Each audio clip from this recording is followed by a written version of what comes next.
All right, welcome back to the show. Today we've got a special guest, an up and coming filmmaker who just put together a crazy action comedy short.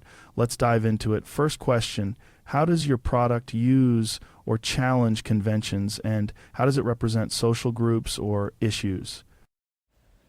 So my film is definitely inspired by classic action comedies, but I also wanted to put a unique spin on things.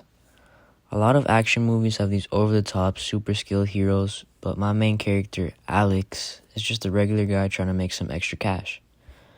That flips the usual action motive on its head because there's no elite agent or trained fighter, just like a normal person thrown into a weird situation. Comedy-wise, I lean into the awkward humor and misunderstandings, which is a big part of modern internet humor.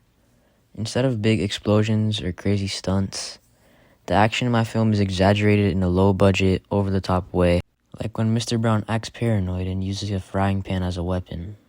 This plays with the audience's expectations while still fitting the genre. Now, as for representation, the film focuses on everyday people, showing how even small random moments can turn into chaotic adventures.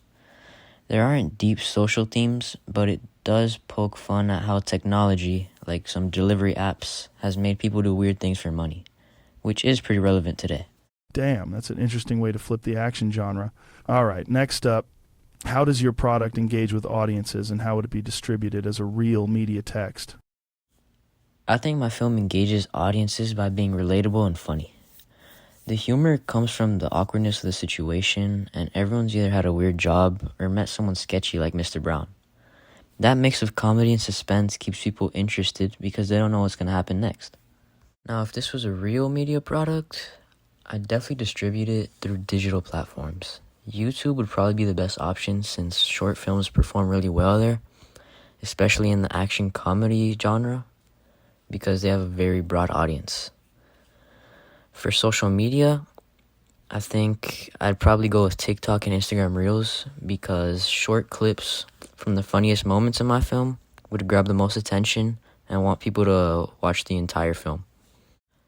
Another option could be film festivals, especially ones focused on student films or indie projects.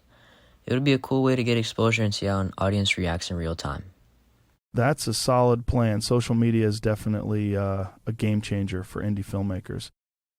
All right, that wraps up today's session. Appreciate you coming on, and I'm looking forward to seeing what's next.